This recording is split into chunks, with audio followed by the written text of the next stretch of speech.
Entertainment చేయకుండా only గేమే ఆడి game పైన focus పెట్టింటే win అయ్యే ఛాన్సెస్ ఏమన్నా ఉన్నాయా? అప్పుడు మీరే మళ్ళీ ఇదే ఎంటర్టైన్ చేయట్లేదు బయటకు పంపిండి అంటారు.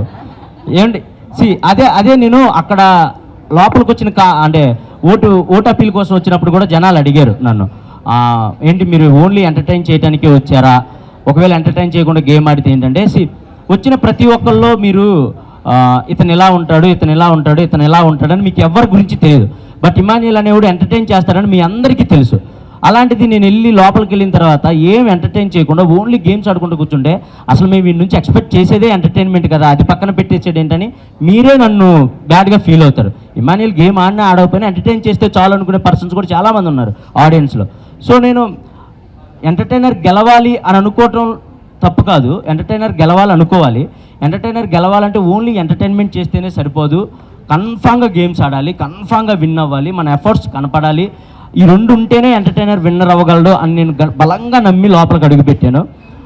ఎక్కడ కుదిరితే అక్కడ కామెడీ చేయడానికి ట్రై చేశాను. ప్రతి గేమ్ విన్ అవ్వాలనే ఆడాను. నాకు తెలిసి నేను ప్రతి గేమ్ విన్ అయ్యాను, ఒక 3-4 గేమ్స్ తప్ప. సో ఇవి చాలు నాకు అనిపించేది. అంతే, అంతకు ప్రతి నామినేషన్లో ఎక్కువగా వచ్చిన పాయింట్ అంటే డెమన్ పవన్ ఇంకా రీతు గురించి. నిజంగానే డెమన్ పవన్ గేమ్ లో అయ్యిందా రీతు వల్ల? అంటే లో అయ్యిందని నేను చెప్పనండి, వాడి గేమ్ సూపర్ ఆడాడు, ఫస్ట్ వీక్ నుంచి కూడా సూపర్ ఆడాడు. ఎందుకంటే వాడికి నేను ఆపోజిట్, నాకు వాడు ఆపోజిట్, మా ఇద్దరికే పడేది ప్రతి గేమ్. మడ్ టాస్క్ కావనివ్వండి, రంగులు పూసుకునే టాస్క్ కావనివ్వండి, ఏదైనా మా ఇద్దరికే పడేది ఫస్ట్ నుంచి ఫేస్ టు ఫేస్. గేమ్ లో కాదులే కానివ్వండి, మన కనెక్ట్ అయిన వాళ్ళతోనే ఎక్కువ టైం స్పెండ్ చేస్తాం. దానివల్ల మిగతా పర్సన్స్ ఏమనుకుంటారంటే మాకు ఎక్కువ టైం ఇవ్వట్లేదు, సో నువ్వు మాతో గేమ్ ఆడట్లేదు, ఒకరితోనే ఉన్నావు అలా అంటారు అంతే. ఇక్కడ మనం ఎంతమంది ఉన్నాం, మనం బయట చేసే చిన్న చిన్న తప్పులు కూడా అంటే ఏముందలే ఇది అనుకుంటాం, కానీ అక్కడ అలా కాదండి. పప్పు ఉడకపోయినా తప్పే, మనం పక్కన వాడు బాధపడుతున్నా వాడిని ఓదార్చకుండా పక్కకి వెళ్ళిపోయినా నువ్వు నన్ను ఓదార్చలేదు అది తప్పే అని అంటారు. సో బిగ్ బాస్ హౌస్లో ప్రతి చిన్నదాన్ని తప్పుగానే చూస్తాం. బికాజ్ ఎందుకంటే నామినేట్ చేయాలంటే వాళ్ళలో తప్పులు ఎతికితేనే బిగ్ బాస్ హౌస్లో సర్వే అవ్వగలుగుతాం. సో అక్కడ వేరు, బయట ప్రపంచం వేరు. నిజంగా చెప్తున్నా, ఆ ప్రపంచం సపరేట్ ప్రపంచం, ఈ ప్రపంచం సపరేట్ ప్రపంచం.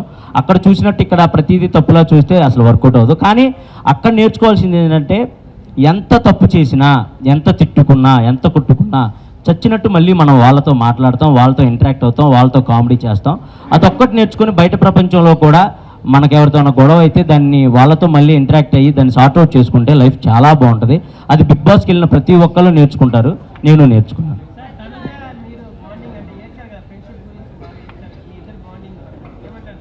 తనుజ నాది బాగున్నాయి, అదే చెప్పాను కదండి, నాది మంచి ఫ్రెండ్షిప్ ఉండే. మాకు హౌస్లోకి వెళ్ళిన తర్వాత కొన్ని సిచ్యువేషన్స్ వల్ల ఎక్కడో తెలియకుండా ఒక చిన్న మిస్అండర్స్టాండింగ్స్ అలా రావడం జరిగినాయి. బట్ లాస్ట్కి ఫైనల్గా లేదు, ఎవరిది తప్పు కాదు, ఇవన్నీ మిస్అండర్స్టాండింగ్స్ అని తెలుసుకున్నాం, అవి సార్ట్అవుట్ చేసుకున్నాం, లాస్ట్ వరకు కలిసే ఉన్నాం. సో అంతే అన్న, you did not do well.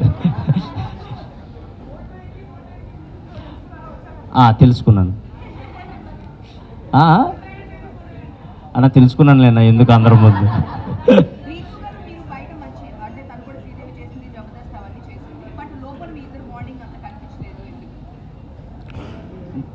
Bond అంటే మేబీ మీకు ప్రొజెక్ట్ అయ్యి ఉండకపోవచ్చు, కానీ మా ఇద్దరు బాండ్ మంచిగానే ఉంది లోపల.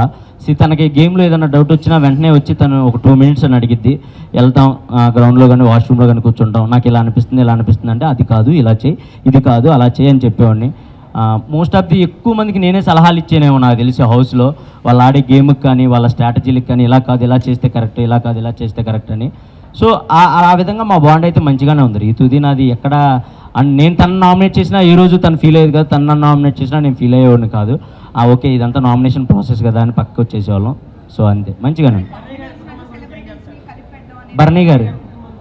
బర్నీ గారి కుటుంబం గురించా మంచిగా ఉంది కదా, మీరు అందరూ ఎంజాయ్ చేశారు కదా, నాన్న బాండ్ కానీ కూతురు బాండ్ ఎంజాయ్ చేశారు కదా, మరి ఇంకే నేను ఎంజాయ్ చేసేవాడిని లోపల, అందుకే దాని మీద కామెడీ కూడా చేసేవాడిని, మీరు మంచిగా నవ్వుకునేవాళ్ళు. అమ్మ హాయ్.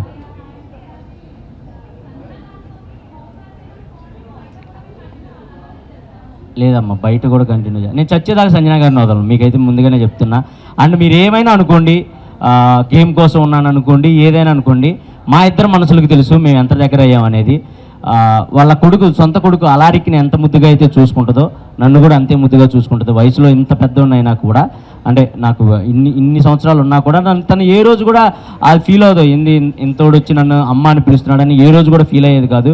బికాస్ తనకు అంత ప్యూర్గా అనిపించింది కాబట్టి మా బాండ్. అండ్ ఎంతమంది చెప్పినా కూడా మా బాండ్ని ఎరగొట్టలేకపోయారు. అండ్ ఎంతమంది ఏం చేసినా కూడా అవును నామినేట్ కూడా చేయలేదు. సో అంతే, అది చచ్చే వరకు.